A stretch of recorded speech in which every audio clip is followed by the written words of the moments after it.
بسم الله الرحمن الرحيم. قال المؤلف رحمه الله: في الصحيح عن النبي صلى الله عليه وسلم أنه قال: من قال لا إله إلا الله وكفر بما يعبد من دون الله حرم ماله ودمه وحسابه على الله عز وجل.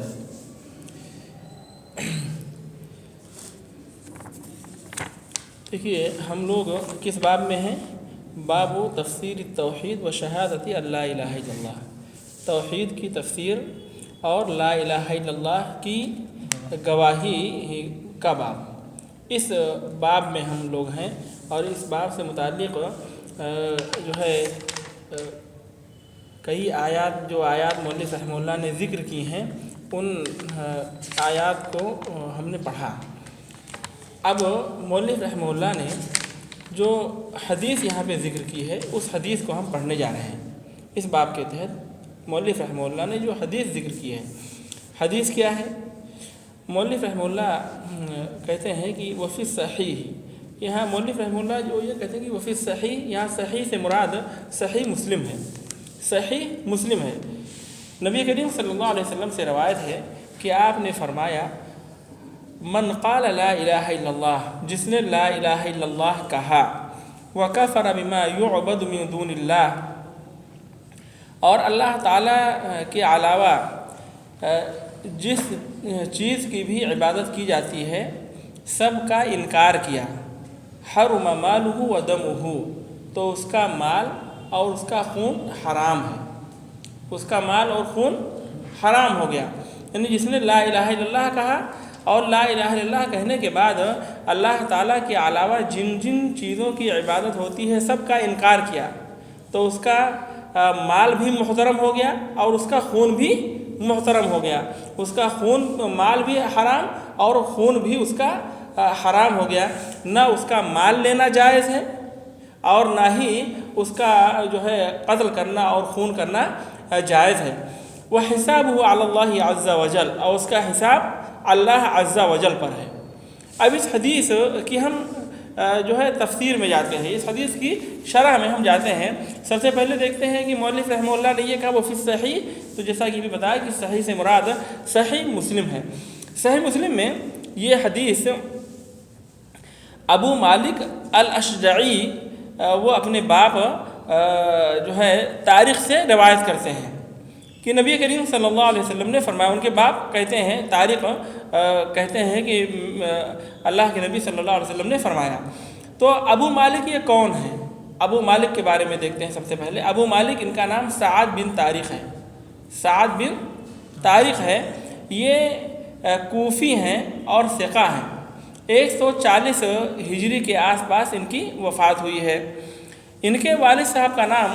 یعنی سعد کے والد کا نام طارق بن اشیم ہے، طارق بن اشیم، اور یہ صحابی ہیں، یہ صحابی ہیں۔ تو سعد کیا ہوئے؟ تابعی ہوئے، تابعی ہوئے، سعد تابعی ہیں۔ ان کے والد طارق بن اشیم یہ صحابی ہیں۔ یعنی پورا سلسلہ نسب اس طریقے سے ہے: سعد بن طارق بن اشیم بن مسعود الاشجعی، صحابی ہیں، اور ان سے کئی احادیث مروی ہیں، ان سے کئی احادیث مروی ہیں۔ امام مسلم رحمہ اللہ نے کہا جو ہے کہ ان کے بیٹے کے علاوہ کسی نے ان سے روایت نہیں کی ہے، یعنی سعد کے علاوہ کسی نے بھی طارق بن اشیم سے روایت نہیں کی ہے۔ تو خیر یہ حدیث ہے، اور یہ حدیث صحیح مسلم میں ہے۔ مسند احمد میں یہ حدیث جو ہے اس طریقے سے ہے، ابو مالک ہی سے جو ہے، ابو مالک یعنی سعد اپنے والد صاحب سے روایت کرتے ہیں کہ میرے والد صاحب نے کہا کہ جو ہے میں نے نبی کریم صلی اللہ علیہ وسلم کو فرماتے ہوئے سنا۔ آپ صلی اللہ علیہ وسلم جو ہے لوگوں سے کہہ رہے تھے، آپ لوگوں سے کہہ رہے تھے: من وحد اللہ وکفر بما یعبد من دون اللہ۔ اس حدیث میں کیا ہے؟ صحیح مسلم کی روایت میں من قال لا الہ الا اللہ، اور مسند احمد کی جو روایت ہے اس میں ہے من وحد اللہ، یعنی مسلم کی روایت میں یہ ہے کہ جس نے لا الہ الا اللہ کہا اور لا الہ الا اللہ کہنے کے بعد اللہ تعالیٰ کے علاوہ جن جن چیزوں کی عبادت ہوتی ہے سب کا کفر کیا، سب کا انکار کیا۔ اور اس میں یہ مسند احمد کی روایت میں ہے کہ جس نے من وحد اللہ، جس نے اللہ تعالیٰ کی توحید کا اقرار کیا، جس نے اللہ تعالیٰ کی وحدانیت کا اقرار کیا، وَكَفَرَ بِمَا يُعْبَدُ مِن دُونِ اللَّهِ، اور اللہ تعالیٰ کے سوا جن جن چیزوں کی عبادت ہوتی ہے سب کا انکار کیا۔ تو معنی وہی ہے، یعنی لا الہ الا اللہ کا معنی ہے، گویا کہ لا الہ الا اللہ کا یہی معنی ہے بھائی، لا الہ الا اللہ کا معنی یہی ہے کہ عبادت، ہر قسم کی عبادت کا اس بات اللہ کے لیے کیا جائے، اور جو ہے تمام معبودان باطلہ سے جو ہے عبادت کی نفی کی جائے کہ کوئی جو ہے عبادت کا مستحق نہیں ہے، ہر قسم کی عبادت کا مستحق اللہ رب العالمین ہے۔ یعنی لا الہ الا اللہ کے کلمے میں نفی اور اس بات دونوں ہے، ایسے اس میں بھی نفی اور اس بات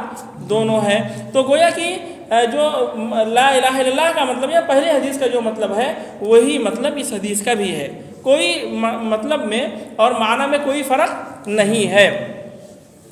تو اس میں بھی وہی اللہ کے نبی صلی اللہ علیہ وسلم نے فرمایا کہ جس نے من وحد اللہ، یعنی جس نے اللہ رب العالمین کی وحدانیت کا اقرار کیا، اللہ تعالیٰ کی توحید کا اقرار کیا، اور وَكَفَرَ بِمَا يُعْبَدُ مِن دُونِ اللَّهِ، اور اللہ تعالیٰ کے علاوہ جن جن چیزوں کی عبادت ہوتی ہے سب کا کفر کیا، سب کا انکار کیا، تو اس کا مال جو ہے حرام ہو جاتا ہے، اور اس کا خون حرام ہو جاتا ہے، اور اس کا حساب اللہ عز و جل پر ہے،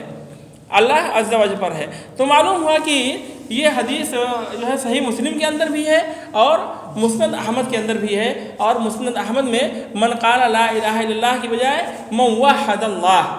من وحد اللہ وکفر بما یعبد من دون اللہ ہے۔ اب ایک ایک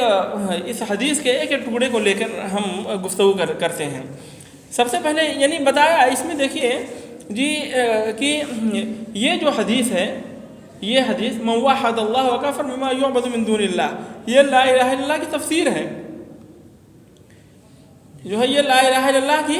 تفسیر ہے، یہ لا الہ الا اللہ کی شرح کر رہی ہے، یعنی لا الہ الا اللہ کا مطلب یہی ہے۔ اب من قال لا الہ الا اللہ وکفر بما یعبد من دون اللہ، یعنی جس نے لا الہ الا اللہ کہا اور اللہ تعالیٰ کے علاوہ جن جن کی عبادت ہوتی ہے سب کا انکار کیا، اس کا معنی یعنی یہ معلوم ہونا چاہیے کہ نبی کریم صلی اللہ علیہ وسلم نے مال اور خون کی حرمت کو مشروط قرار دیا ہے، یعنی مال اور خون حرام ہے دو شرطوں کے ساتھ۔ اس حدیث کے اندر دو شرطوں کے ساتھ مال اور خون حرام ہے، دو شرطوں کے ساتھ، یعنی کسی بھی انسان کے اندر وہ دو باتیں پائی گئیں تو اس کا مال بھی محترم ہو گیا اور اس کا خون بھی محترم ہو گیا۔ تو اس حدیث کے اندر اللہ کے نبی صلی اللہ علیہ وسلم نے مال اور خون کی حرمت کو دو چیزوں کے ساتھ معلق قرار دیا ہے، دو چیزوں کے ساتھ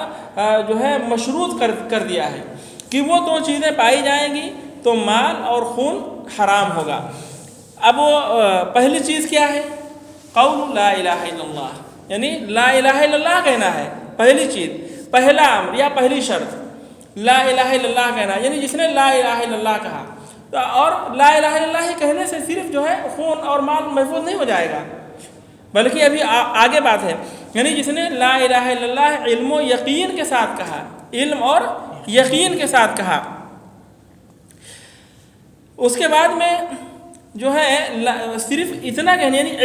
علم و یقین کے ساتھ بھی کہا تب بھی اس کا مال اور جان اس کی محفوظ نہیں ہوگی،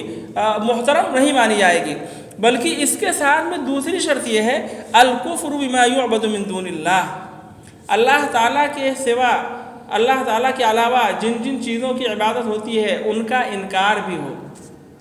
یعنی لا الہ الا اللہ کا اقرار علم اور یقین کے ساتھ ہو، اور اللہ کے سوا جن جن چیزوں کی عبادت ہوتی ہے ان کا کفر ہو۔ یہ دو شرطیں کسی کے اندر پائی گئیں، یعنی یہ کہ لا الہ الا اللہ کا اقرار علم اور یقین کے ساتھ وہ کرتا ہے، اور اللہ کے سوا جن کی بھی عبادت ہوتی ہے سب کا وہ انکار کرتا ہے، جب دو یہ باتیں یہ پائی جائیں گی تو اس کا مال اور خون محترم ہو جائے گا، حرام ہو جائے گا، اس کا مال اور خون جو ہے جائز نہیں ہوگا۔ تو یہاں یہ بتایا کہ دیکھیے صرف زبان سے لا الہ الا اللہ بول دینے سے، صرف زبان سے لا الہ الا اللہ بول دینے سے جو ہے مال اور خون یہ حرام نہیں ہوگا، بلکہ اس کے لیے ضروری ہے کہ لا الہ الا اللہ کا اقرار علم اور یقین کے ساتھ ہو، اور اس کے اوپر عمل بھی ہو، اور عمل کا تقاضا یہی ہے کہ اللہ رب العالمین کے سوا جن کی بھی عبادت کی جاتی ہے سب کا کفر کر دے اور انکار کر دے، اور عبادت صرف اللہ رب العالمین کی کرے، اللہ رب العالمین کی عبادت کی طرف آ جائے۔ جو اس کتاب کی شارح ہیں، یعنی جو ہے کتاب التوحید کی جو شرح کرنے والے ہیں، شارح کہتے ہیں کہ یعنی اس حدیث کے اندر اللہ کے نبی صلی اللہ علیہ وسلم نے فرمایا من وحد اللہ یا من قال لا الہ الا اللہ،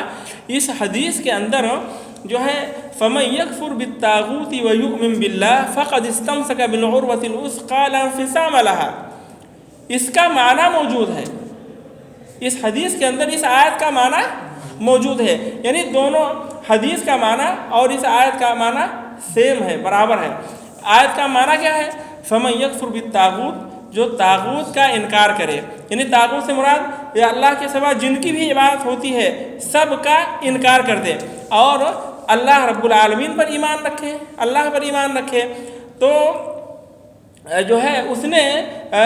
مضبوط کڑے کو پکڑ لیا، فقد استمسک بالعروۃ الوثقی، اس نے مضبوط کڑے کو پکڑ لیا، یعنی جس نے اللہ کے سوا جن کی بھی عبادت ہوتی ہے سب کا انکار کر دیا اور صرف اللہ رب العالمین پر ایمان رکھا، تو اس نے مضبوط کڑے کو تھام لیا، پکڑ لیا، لن انفصام لہا، جو کڑا ٹوٹ نہیں سکتا ہے، اور وہ کڑا کیا ہے؟ لا الہ الا اللہ ہے، وہ لا الہ الا اللہ ہے۔ تو بتایا کہ اس آیت کا معنی وہی جو ہے اس حدیث کے اندر جو حدیث پیش کی گئی صحیح مسلم کی، من قال لا الہ الا اللہ یا من وحد اللہ وکفر بما یعبد من دون اللہ، اس حدیث کے اندر اس آیت کا معنی موجود ہے، اس میں بھی نفی اور اس بات ہے، نفی اور اس بات ہے، یعنی تمام قسم کی عبادتوں کی نفی پہلے کی گئی اور اس کے بعد میں عبادت کا اس بات کیا گیا اللہ رب العالمین کے لیے۔ مؤلف رحمہ اللہ نے یہاں پہ ایک بہت بڑی بات کہی ہے، بہت ہی اہم بات کہی ہے، اور وہ بات یہ ہے کہ جو بڑی بڑی احادیث، عظیم الشان احادیث لا الہ الا اللہ کا معنی بیان کرنے والی ہیں، ان احادیث میں، ان عظیم احادیث میں سے ایک عظیم حدیث ہے یہ، ان بڑی سب سے عظیم احادیث جو لا الہ الا اللہ کا معنی بیان کر رہی ہیں، ان سب سے عظیم احادیث میں سے یہ حدیث، یہ سب سے عظیم حدیث ہے، یہ سب سے عظیم حدیث ہے لا الہ الا اللہ کا معنی بتانے میں، کیونکہ اللہ کے نبی صلی اللہ علیہ وسلم نے اس حدیث کے اندر صرف زبان سے کلمے کو ادا کر دینے سے خون اور مال حرام ہو جانے کی بات نہیں کہی ہے، یعنی یہ آپ نے یہ نہیں کہا کہ کسی نے اگر زبان سے لا الہ الا اللہ کہہ دیا تو اس کا مال اور خون حرام ہو گیا، یعنی اس کے مال اور خون کو حرام نہیں قرار دیا ہے جس نے صرف زبان سے ادا کیا ہے، بلکہ جس نے یعنی اس کے لفظ کو بھی جانا، لا الہ الا اللہ کے لفظ کو بھی جانا اور معنی کو بھی جانا، اس کا بھی خون اور مال محترم نہیں ہے، حرام نہیں ہے۔ دو باتیں ہوئی،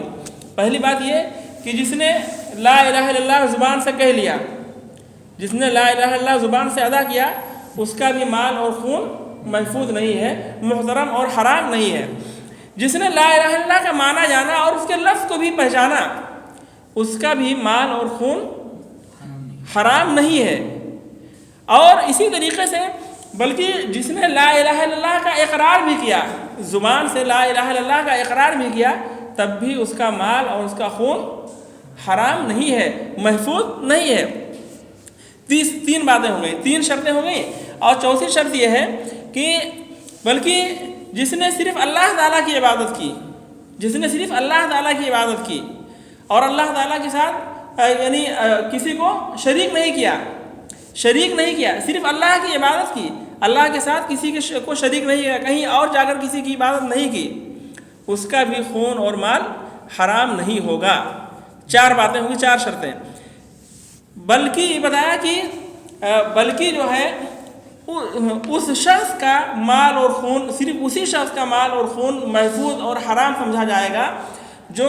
لا الہ الا اللہ کا اقرار کرے، معنی وغیرہ علم و یقین کے ساتھ لا الہ الا اللہ کا اقرار کرے، اور اس کے ساتھ میں اللہ کے سوا جن کی بھی عبادت کی جاتی ہے سب کا انکار کرے، تبھی اس کا جو ہے خون اور مال محفوظ مانا جائے گا اور محترم ہوگا، حرام ہوگا۔ یہ 5 شرطیں مؤلف رحمہ اللہ نے بتائی، یعنی گویا کہ ابھی اس طریقے سے سمجھیے کہ لا الہ الا اللہ کے لیے یہ ضروری ہے کہ انسان تلفظ اپنی زبان سے اس کو ادا کرے، اس کے لفظ اور اس کے معنی کو جانے، اور اس کے بعد میں اس کا اقرار کرے اپنی زبان سے، اور پھر اللہ رب العالمین کی ہی عبادت کرے، اللہ کے ساتھ کسی کو شریک نہ ٹھہرائے، اور پھر جو ہے جو غیر اللہ ہے، جن کی عبادت ہوتی ہے اللہ کے سوا، سب کا وہ کفر کرے، سب کا انکار کرے، تب وہ اس کا مال اور اس کی جان محفوظ ہوگی اور حرام اور محترم مانی جائے گی۔ سمجھ رہے نا؟ اب بتا کہ اگر کسی نے اس میں شک کیا، تردد اس کو رہا، تو پھر جو ہے اس کا مال اور اس کا خون حرام نہیں ہوگا، محترم نہیں مانا جائے گا۔ تو سوچئے کہ کتنا اہم مسئلہ ہے یہ، کتنا اہم مسئلہ یہ 5 باتیں جو مؤلف رحمہ اللہ نے بتائیں، کتنی زیادہ اہم ہیں یہ 5 باتیں، اور یہ مسئلہ کتنا عظیم ہے اور کتنا واضح ہے، جو ہے اور کتنی بڑی دلیل ہے، یہ کتنی بڑی دلیل ہے۔ اب شارح کہتے ہیں، اس کتاب کی شرح کرنے والے جو ہیں شارح رحمہ اللہ کہتے ہیں کہ لا الہ الا اللہ کے اقرار کو جو ہے صحیح کرنے والی شرط ہے یہ لا الہ الا اللہ کو صحیح قرار دینے والی، یعنی لا الہ الا اللہ کا اقرار کب درست ہوگا، یعنی لا الہ الا اللہ کے اقرار میں آدمی سچا اور جو ہے صادق کب مانا جائے گا؟ جب وہ لا الہ الا اللہ کو ادا کرے، اس کا معنی اور اس کے لفظ کو اچھے سے جانے اور اس کا اقرار کرے، اور پھر اللہ رب العالمین ہی کی عبادت کرے، اللہ کے ساتھ کسی کو شریک نہ ٹھہرائے، اور جو ہے اللہ کے سوا جن کی عبادت ہوتی ہے سب کا وہ انکار کرے اور کفر کرے۔ تو بتایا کہ یہ شرط لا الہ الا اللہ کے اقرار کو صحیح بناتی ہے، یہ شرط ایسی ہے کہ اس شرط کے ساتھ ہی لا الہ الا اللہ کا اقرار درست ہوگا۔ بتایا کہ ان 5 شرطوں کے بغیر، جن کو مؤلف رحمہ اللہ نے ذکر کیا ہے، لا الہ الا اللہ کا اقرار صحیح نہیں ہوگا۔ اگر یہ شرطیں 5 شرطیں نہیں پائی گئیں تو لا الہ الا اللہ کا اقرار درست نہیں ہوگا۔ اللہ رب العالمین نے فرمایا کہ وَقَاتِلُوهُمْ حَتَّى لَا تَكُونَ فِتْنَةٌ وَيَكُونَ الدِّينُ كُلُّهُ لِلَّهِ، اور ان سے آپ قتال کیجئے یہاں تک کہ حَتَّى لَا تَكُونَ فِتْنَةٌ، یہاں تک کہ کوئی فتنہ باقی نہ رہے، یہاں تک کہ کوئی فتنہ باقی نہ۔ سب سے بڑا فتنہ شرک ہے، اور دعوت میں رکاوٹ ڈالنے والی بات ہے، تو یعنی کوئی رکاوٹ نہ رہے دعوت میں، اور جو ہے شرک کی بات نہ پائی جائے، جب تک شرک باقی ہے تب تک قتال کرتے رہیے۔ وَيَكُونَ الدِّينُ كُلُّهُ لِلَّهِ، اور یعنی ان سے آپ قتال کیجئے یہاں تک کہ کوئی فتنہ باقی نہ رہے، حَتَّى لَا تَكُونَ فِتْنَةٌ، کوئی فتنہ نہ رہے۔ وَيَكُونَ الدِّينُ لِلَّهِ، اور وَيَكُونَ الدِّينُ كُلُّهُ لِلَّهِ، اور دین پورا کا پورا اللہ تعالیٰ کا ہو جائے، یعنی صرف اللہ کی عبادت ہونے لگے، اس وقت تک آپ کو قتال کرنا ہے۔ اور اللہ رب العالمین، یہ سورہ انفال کی آیت ہے، اور سورہ جو ہے توبہ کے اندر اللہ رب العالمین نے فرمایا فَاقْتُلُوا الْمُشْرِكِينَ حَيْثُ وَجَدتُّمُوهُمْ، آپ مشرکین سے قتال کیجئے، مشرکین کو قتل کیجئے جہاں بھی آپ ان کو پائیں، اور وَخُذُوهُمْ، اور ان کو آپ پکڑیے، گرفتار کیجئے، وَاحْصُرُوهُمْ، اور ان کا محاصرہ کیجئے، ان کو گھیریے، فَإِن تَابُوا، اگر وہ توبہ کر لیتے ہیں اور نماز پڑھتے ہیں اور زکوٰۃ دینے لگتے ہیں، فَخَلُّوا سَبِيلَهُمْ، تو ان کا راستہ چھوڑ دیجئے، وہ مسلمان ہیں، ان کا راستہ آپ چھوڑ دیجئے۔ یہ کن لوگوں کے لیے ہے؟ یہاں پہ ضروری ہے کہ اس کی وضاحت ہو، جو محاربین ہیں، جو محاربین ہیں، یعنی مسلمان سے لڑنے والے ہیں اور دعوت کے راستے میں رکاوٹ ڈالنے والے ہیں، اور یعنی توحید کی دعوت کو آگے بڑھنے نہیں دیتے ہیں جو لوگ، اور مسلمان سے مسلسل لڑائی میں رہنے والے ہیں، ایسے مشرکین مراد ہیں، ورنہ عام مشرکین اس میں نہیں ہیں۔ واللہ اعلم۔ تو بتایا کہ جو ہے جو ایسے مشرکین کہیں بھی ملیں جو مسلمانوں سے لڑنے والے ہیں، مسلمانوں سے لڑنے والے ہیں، دعوت کے راستے میں رکاوٹ ڈالنے والے ہیں، دعوت کے راستے میں رکاوٹ ڈالنے والے ہیں، اللہ تعالیٰ کے راستے سے روکنے والے ہیں، تو یہ لوگ کہیں بھی ملیں ان کو پکڑو اور ان کو گرفتار کرو اور ان کا محاصرہ کرو، اور ان کو یعنی محاصرہ کرنے، گھیرنے کے بعد اور پکڑنے کے بعد اگر یہ توبہ کر لیتے ہیں، شرک کو چھوڑ دیتے ہیں، نماز پڑھنا شروع کر دیتے ہیں، زکوٰۃ دینے لگتے ہیں، تو پھر ان کا راستہ چھوڑ دو، یہ مسلمان ہیں۔ تو اللہ رب العالمین نے یہاں ان سے قتال کرنے کا حکم دیا ہے، اس وقت تک قتال کرنا ہے ان سے جب تک کہ یہ شرک سے توبہ نہ کر لیں، شرک سے توبہ کر کے اور صرف اپنے تمام اعمال کو صرف اللہ تعالیٰ کے لیے خالص نہ کر دیں، جب تک یہ شرک کو نہیں چھوڑتے ہیں اور صرف اللہ رب العالمین کی عبادت نہیں کرتے ہیں، اس وقت تک ان سے قتال کرنے کا اللہ کے نبی صلی اللہ علیہ وسلم نے حکم دیا ہے۔ اور بتایا کہ جو ہے یعنی شرک کو چھوڑ دیں، عبادت صرف اللہ رب العالمین کی کریں اور نماز پڑھنے لگیں اور زکوٰۃ دینے لگیں، تو پھر ان جو ہے ان سے قتال نہیں کرنا ہے، ان سے قتال نہیں کرنا، کیونکہ مسلمان ہو گئے، شرک کو چھوڑ دیا، صرف اللہ کی عبادت کرنے لگے، نماز پڑھنے لگے، زکوٰۃ دے رہے ہیں، تو اب ان سے قتال نہیں کرنا ہے، ان کا خون اور مال محترم ہو گیا۔ اب اگر یہ جو ہے انکار کر دیتے ہیں، اگر انکار کر دیتے ہیں اس سے، یعنی ان تمام چیزوں سے انکار کر دیں، یعنی آپ ان کو دعوت دینے کے لیے گئے، انہوں نے انکار کر دیا سیدھا کہ ہم کسی چیز کو نہیں مانتے ہیں، یا جو ہے بعض چیزوں کا انکار کیا، یعنی ایک تو یہ ہے کہ ہر چیز کا انکار کر دیا، کہا کہ ہم شرک ہی پر رہیں گے، اللہ کی بات نہیں کریں گے، نہ نماز پڑھیں گے، نہ روزہ رکھیں، زکوٰۃ کچھ نہیں۔ جب ظاہر سی بات ہے جب پہلی ہی چیز کو نہیں مان رہے تو بعد کی چیز کیسے مانیں گے؟ تو بتایا کہ اگر وہ اس پوری تمام چیزوں کا انکار کر دیتے ہیں یا ان میں سے بعض چیزوں کا انکار کر دیتے ہیں، تب بھی ان سے قتال کیا جائے گا، تب بھی ان سے، یعنی مسلمان رہ کر کے اگر وہ نماز نہیں پڑھتے ہیں، نماز کا انکار کرتے ہیں یا زکوٰۃ کا انکار کرتے ہیں، زکوٰۃ کو روک لیتے ہیں، تو بھی ان سے قتال کیا جائے گا۔ اسی واسطے جو ہے حضرت ابو بکر رضی اللہ تعالی عنہ نے مانعین زکوٰۃ سے قتال کیا۔ صحیح مسلم میں حضرت ابو ہریرہ رضی اللہ تعالی عنہ سے مرفوعاً روایت ہے کہ نبی کریم صلی اللہ علیہ وسلم نے فرمایا امرت ان اقاتل الناس حتى يشهدوا ان لا الہ الا اللہ ويؤمنوا بی وبما جئت به، کہ مجھے اس بات کا حکم دیا گیا ہے کہ میں لوگوں سے لڑوں، قتال کروں، یہاں تک کہ لوگ لا الہ الا اللہ کی گواہی دینے لگیں، وَيُؤْمِنُوا بِي، اور مجھ پر ایمان لے آئیں، وَمَا جِئْتُ بِهِ، اور میں جس کو لے کر کے آیا ہوں اس پر بھی ایمان لے آئیں، مجھ پر اور میری لائی ہوئی شریعت پر، میری لائی ہوئی باتوں پر ایمان لے آئیں۔ تو اس وقت تک جب تک یعنی یہ لا الہ الا اللہ کی گواہی نہیں دیتے ہیں اور مجھ پر اور میری لائی ہوئی شریعت پر ایمان نہیں لاتے ہیں، تب تک مجھے ان سے لڑنے کا حکم دیا گیا ہے۔ کہتے ہیں اللہ کے نبی صلی اللہ علیہ وسلم نے فرمایا فَإِذَا فَعَلُوا ذَلِكَ، اگر یہ لوگ ایسا کرتے ہیں، یعنی لا الہ الا اللہ کی گواہی دیتے ہیں اور مجھ پر اور میری لائی ہوئی شریعت پر ایمان رکھتے ہیں، ایمان میں عمل بھی شامل ہے، یعنی عمل کے ساتھ، تو انہوں نے مجھ سے اپنے خون کو اور اپنے مال کو بچا لیا، محفوظ کر لیا، اب ہمارے لیے ان کا مال اور خون حرام ہو گیا ہے۔ إِلَّا بِحَقِّهَا، أي بِحَقِّ الإسلام، مگر اسلام کے حق کے ساتھ، اسلام کے حق کے ساتھ۔ اللہ کے نبی صلی اللہ علیہ وسلم نے یہاں استثناء قرار دیا اس چیز کو، یعنی بحق الاسلام کو جو ہے اللہ کے نبی صلی اللہ علیہ وسلم نے عصمت سے، حرمت سے مستثنیٰ قرار دیا۔ اب وہ کیا ہے کہ اسلام جو ہے اب جب وہ مسلمان ہو گئے، لا الہ الا اللہ کا اقرار کیا، اللہ کے نبی صلی اللہ علیہ وسلم پر ایمان لے آئے، آپ کی لائی ہوئی شریعت پر ایمان لائے، عمل کر رہے ہیں، تو اب یعنی اسلام میں یہ داخل ہو گئے ہیں، اسلام میں داخل ہونے کی وجہ سے ان کا خون، ان کے مال محفوظ ہیں۔ اب نہ تو ان کا قتل کرنا جائز ہے اور نہ ہی ان کا مال لینا جائز ہے، الا یہ کہ یہ کسی جرم کا ارتکاب کر لیں، اللہ یہ کہ کسی جرم کا ارتکاب کر لے تو اس کی وجہ سے جو ہے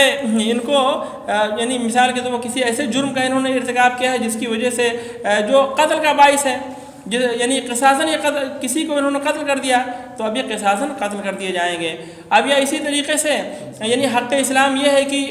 کوئی شادی شدہ آدمی ہے، اس نے زنا کر لیا تو بھی حداً قتل کیا جائے گا۔ یا اسی طریقے سے ایک آدمی مسلمان ہوا تھا، مرتد ہو گیا، اسلام سے باہر نکل گیا تو وہ بھی قتل کیا جائے گا۔ تو یہ الا بحقھا کا مطلب ہے وحسابہم علی اللہ، اور ان کا حساب اللہ رب العالمین پر ہے۔ اب حسابہم علی اللہ کا معنی آگے ہم بتاتے ہیں، اور صحیحین میں یعنی صحیح بخاری اور صحیح مسلم میں حضرت عبداللہ ابن عمر رضی اللہ تعالی عنہما سے ہے، قال رسول اللہ صلی اللہ علیہ وسلم امرت ان اقاتل الناس حتى يشهدوا ان لا الہ الا اللہ وان محمد رسول اللہ ويقيموا الصلاة ويؤتوا الزکاة فاذا فعلوا ذلك عصموا مني دماءهم واموالهم الا بحقها وحسابهم على اللہ۔ اس میں تھوڑی اور وضاحت ہے اس حدیث کے اندر۔ رسول اللہ صلی اللہ علیہ وسلم نے فرمایا کہ مجھے لوگوں سے لڑنے کا، قتال کرنے کا حکم دیا گیا ہے یہاں تک کہ وہ لا الہ الا اللہ کی گواہی دے دیں اور محمد الرسول اللہ کی گواہی دے دیں اور نماز پڑھیں اور زکوٰۃ دیں۔ اگر وہ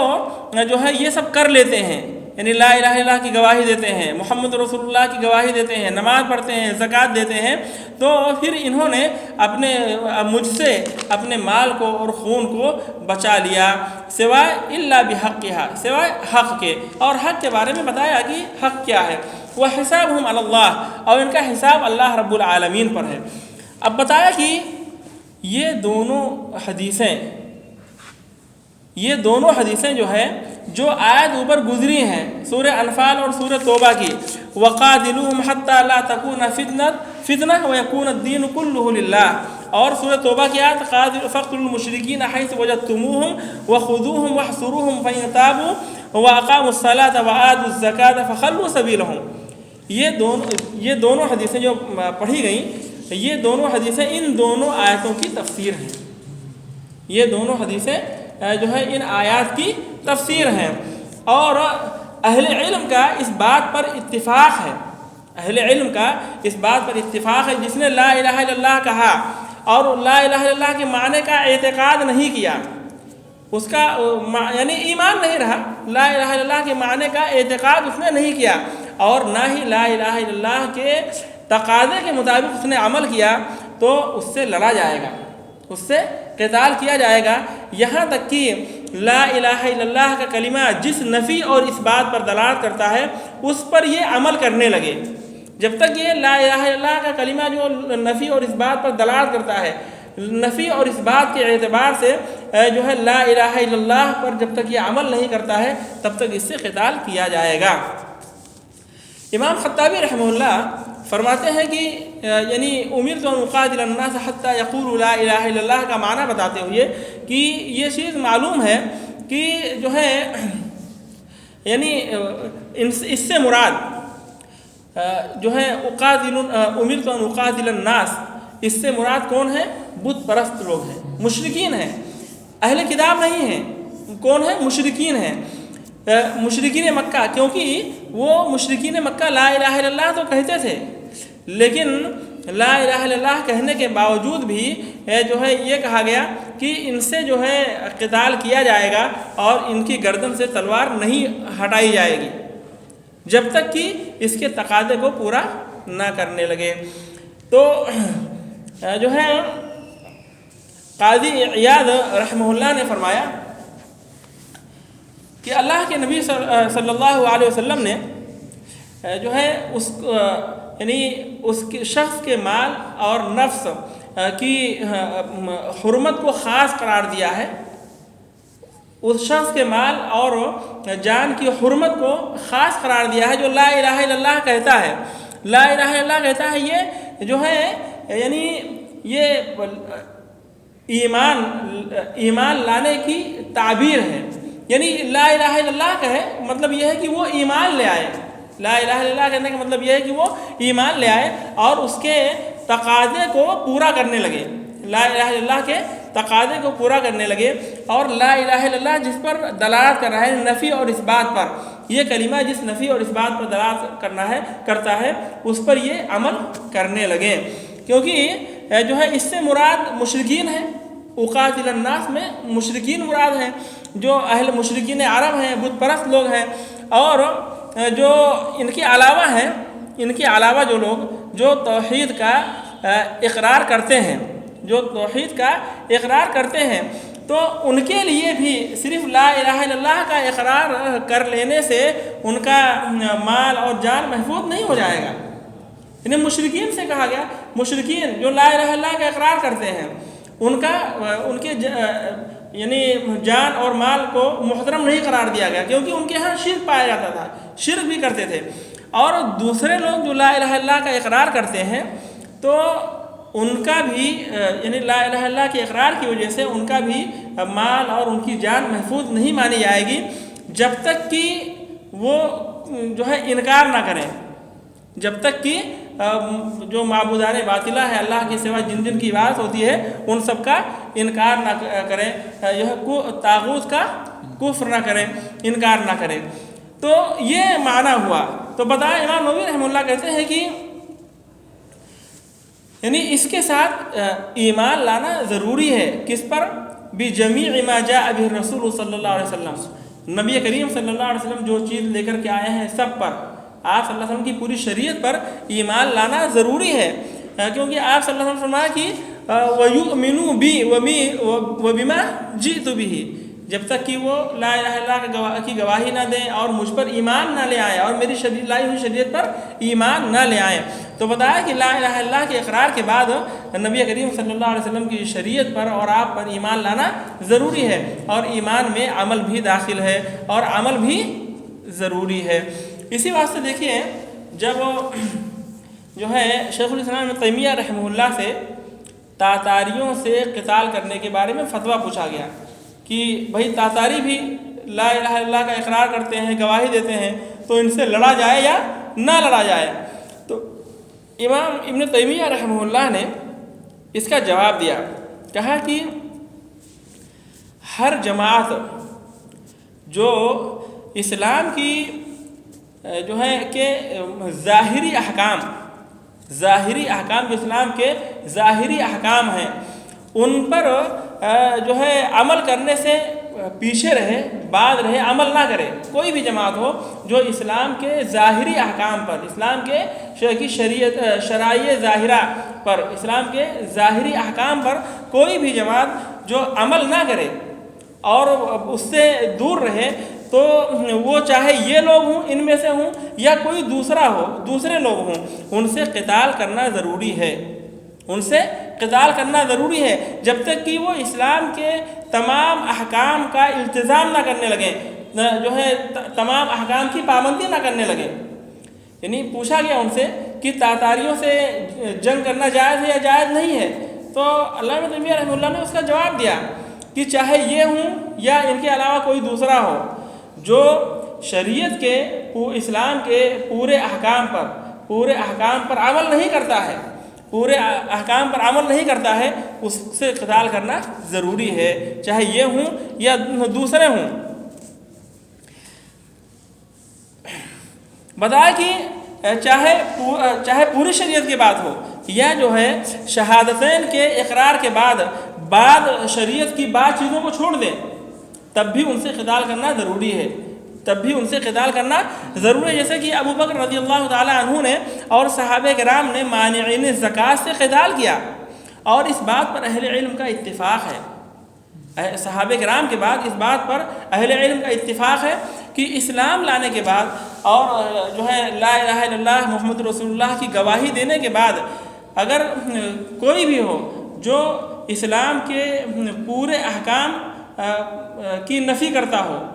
اور اس پر عمل نہ کرتا ہو، یا بعض احکام پر عمل نہ کرتا ہو، چاہے پورے پر عمل نہ کرے چاہے بعض پر عمل نہ کرے، اس سے قتال کرنا ضروری ہے اور واجب ہے۔ جیسا کہ حضرت ابو بکر رضی اللہ تعالیٰ عنہ نے، ان لوگوں نے ارکان اسلام میں سے صرف ایک رکن کا انکار کیا تھا، یعنی بعض ہی کا تو انکار کیا، حضرت ابو بکر رضی اللہ تعالیٰ عنہ نے اور صحابہ کرام نے ان سے قتال کیا، اور بتایا کہ اہل علم کا اس بات پر اتفاق ہے۔ تو دیکھیے اب آخری بات اللہ کے نبی صلی اللہ علیہ وسلم نے فرمایا کہ وہ حسابہ علی اللہ، ان کا حساب اللہ رب العالمین پر ہے، یعنی اللہ رب العالمین ہی جو ہے ان کا ذمہ دار ہے کہ انہوں نے اپنی زبان سے جو لا الہ الا اللہ کا اقرار کیا ہے، اب یہ جو ہے اس میں سچے ہیں یا جھوٹے ہیں، یعنی اس میں سچے ہیں یا جھوٹے ہیں، تو یہ اس کا معاملہ اللہ رب العالمین کے اوپر ہے، اللہ تعالیٰ ہی پر ہے، اللہ تعالیٰ ہی جانتا ہے، کیونکہ بتایا کہ اگر یہ سچے ہیں، اگر لا الہ الا اللہ کے اقرار میں سچے ہیں تو اللہ رب العالمین ان کو بدلا دے گا، جنت الفردوس میں ان کو داخل کرے گا۔ اگر منافق ہیں تو ان کو دردناک عذاب دے گا، اور لیکن دنیا کے اندر جو حکم لگے گا ظاہر کو دیکھ کر کے حکم لگایا جائے گا، کیونکہ بھائی کوئی نہیں جانتا ہے دل کا حال، کوئی نہیں جانتا ہے۔ یعنی جس نے مثال کے طور پر جس نے توحید کا اقرار کیا اور توحید کے منافی کوئی کام نہیں کیا، توحید کے خلاف کوئی کام نہیں کیا، اور اسلام کے احکام کی پابندی کی، اسلام کے احکام کی پابندی کی، تو جو ہے اس سے رکنا، یعنی اس کے مال اور اس کے خون سے رک جانا یہ واجب اور ضروری ہے۔ بھلے وہ اندر سے منافق کو کچھ بھی ہو، وہ ہم کو نہیں دیکھنا، یہ ہم اس کے مجاز نہیں ہے، ہم کو یہ حق نہیں ہے کہ ان پر کسی قسم کا فتویٰ لگائیں۔ جو بھی اللہ رب العالمین کی توحید کا اقرار کرتا ہے اور توحید کے جو ہے خلاف اور منافی جو بھی چیزیں ہیں ان کو وہ ترک کرتا ہے اور اسلام کے ظاہری جو احکام ہیں ان سب کی پابندی کرتا ہے، تو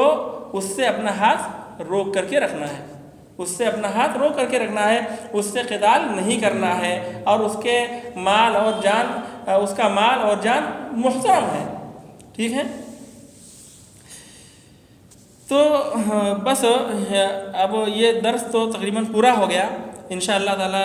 اب مسائل جو اس درس سے متعلق ہیں وہ کل ہم لوگ پڑھیں گے۔ سبحانک اللہم و بحمدک، اشہد ان لا الہ الا انت، استغفرک و اتوب الیک۔